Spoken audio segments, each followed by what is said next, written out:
मौलिक अधिकार रक्षा मिशन के तत्वाधान में दगलीपुर में आयोजित इस संगोष्ठी में हमारे गुरुजी आदरणीय वर्मा जी, हमारे भाई दिनेश जी और हमारी जूली भारती जी, नेताजी और हमारी साथ में हमारी शिक्षा जी हैं अंजलि, और आप सभी पिता तुल्य बुजुर्गों के चरणों में नमन करते हुए मैं भारत के उन महापुरुषों को नमन करता हूं। बाबा साहेब डॉक्टर भीमराव अंबेडकर हमारे पूजनीय हैं, जिनके द्वारा किए गए कृत्यों के माध्यम से आज हम जो बोल पा रहे हैं, सुन पा रहे हैं, कह रहे हैं, अपनी बात रख पा रहे हैं, आज हम जो कपड़े पहने हैं वो हमारा खुद की मेहनत तो है ही है, लेकिन ये अधिकार दिलाने का काम हमारे पूज्य बाबा जी डॉक्टर भीमराव अंबेडकर जी ने किया, जिन्होंने अपनी लाइफ में हम लोगों के लिए इतना किया। शायद अगर हम उनकी एक जीवनी पढ़ लें तो हम सोचेंगे कि हम लोगों का जीवन क्यों है, कैसा है, और इस जीवन को बनाने में उन्होंने अपना क्या क्या खोया है।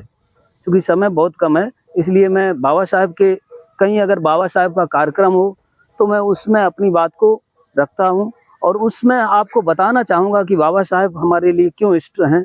हम लोग जो मूर्ति पूजा करते हैं, हम नहीं चाहते कि आप उसको जो है उसका विरोध करें, लेकिन मैं एक बात जरूर कहना चाहूँगा कि बाबा साहेब ने जो हमें अधिकार दिलाए हैं वो अधिकार एक ग्रंथ के रूप में हमें मिले हैं, उसमें वर्णित हैं। वो ग्रंथ भारतीय संविधान है, जिसका अधिकार, जिसमें हमारे अधिकारों का वर्णन किया गया है, और उन अधिकारों की रक्षा के लिए हमारा जो ये मौलिक अधिकार मिशन चल रहा है वो लगातार कार्य कर रहा है।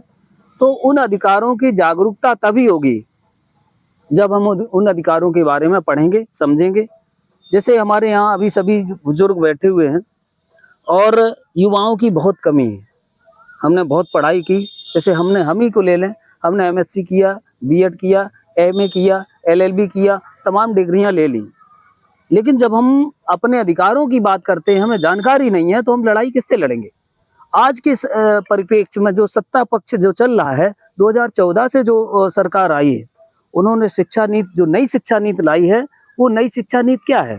नई शिक्षा नीति में इतना बदलाव कर दिया कि आपका बेटा जो है पंचर बनाना सीखेगा, आपका बेटा एक गांव में झाड़ू लगाना सीखेगा, पकौड़ा तलने का काम करेगा, ये बताने के काम किया जा रहा है। हमारा बेटा जो पहले के समय जो साइंस वर्ग में पढ़ते थे, उनके लिए बहुत कुछ होता था, साइंस वर्ग पढ़ने के बाद उनको नौकरी मिलती थी। आज सरकार ने क्या किया, आप साइंस वर्ग का एक विषय ले लीजिएगा, बाकी सब खेती किसानी वाला ले लीजिएगा, तो बच्चा क्यों पढ़ेगा, क्यों मेहनत करेगा। दूसरा, शिक्षा नीति में जो बदलाव किया गया, 2 बार परीक्षाएं होंगी। पहले तो फार्म भरे जाएंगे, एक महीने 1.5 महीने फार्म भरने में जाएंगे, 1-1.5 महीने में आपकी परीक्षा हो जाएगी, 6 महीने के अंदर परीक्षा होगी, फार्म भरे जाएंगे, कॉपी चेक होगी, रिजल्ट आएगा, रिजल्ट के बाद फिर पढ़ाई, फिर वही शुरू होगा। पढ़ना कब प्रारंभ करेगा। वो सिलेबस जो IAS, PCS, नेट और नीट जैसी परीक्षाओं में होना चाहिए, वो सिलेबस हमारे बच्चों को नीचे स्तर पर नहीं पढ़ने को मिलेगा। वो कब मिलेगा, जब वो तैयारी करने के लिए वहां जाएगा। और हम लोग क्या करते हैं, हम लोग अपने बच्चों को सरकारी विद्यालय में ही पढ़ाते हैं, क्योंकि हमारे पास सामर्थ्य नहीं है। तो सरकारी विद्यालयों की उन्होंने जो अभी बताया कि उन्होंने इस तरह की कंडीशन बना रखी कि वहां हमारी बच्चों के लिए कोई सुविधा नहीं है। पहले हमारे समय में जब हम प्राइमरी में पढ़ते थे, एक प्राइमरी में 5 टीचर हुआ करते थे, तो हर कक्षा का एक टीचर होता था, हर विषय का एक टीचर होता था, वो हमें अलग अलग तरीके से सभी पढ़ाते थे। आज क्या है, 5 कक्षा होंगी, एक टीचर होगा, वो सभी को एक साथ मिला के पढ़ाएगा। क्या पढ़ाएगा भाई बताओ।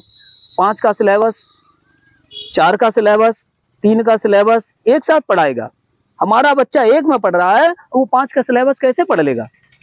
तो हमारे साथ धोखा किया जा रहा है, और ये धोखा इसलिए किया जा रहा है क्योंकि हम लोग मौन हैं।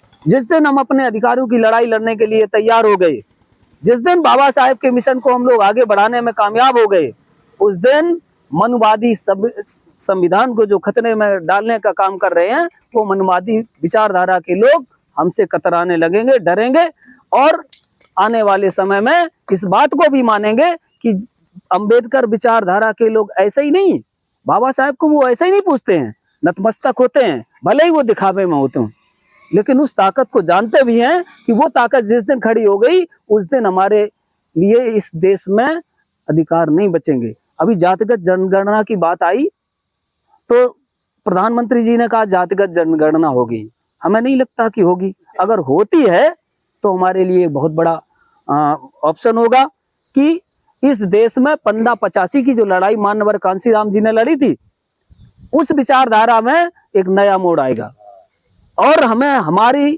जनसंख्या के आधार पर हक मिलेगा अगर ऐसा होता है। लेकिन इनकी मंशा साफ नहीं है, इसलिए हमें ऐसा कुछ होने वाला लगता नहीं है। इसके लिए हमें ही लड़ना होगा। भाई 15% लोग हमारे अधिकारों का हनन कर रहे हैं और वो कहते हैं हमने तुम्हें आरक्षण दिया। कैसा आरक्षण दिया भाई? एससी को 22% दिया, ओबीसी को 27% दिया, 27 और 22 मिला के 49% हो गया। हमने अगर कहीं पे अप्लाई किया और हमने आरक्षण की कोई अपनी नींव रख दी तो हम उसी में रहेंगे, भले ही हमारे नंबर जनरल कैटेगरी से आगे आ जाए, लेकिन हम उस कैटेगरी से बाहर नहीं जा सकते। ये कहाँ का आरक्षण है भैया? आपने सीधा सीधा 10% लिया, हमने कोई विरोध नहीं किया, लेकिन हमें 27% और 22% दीजिएगा। कहाँ दिया भाई?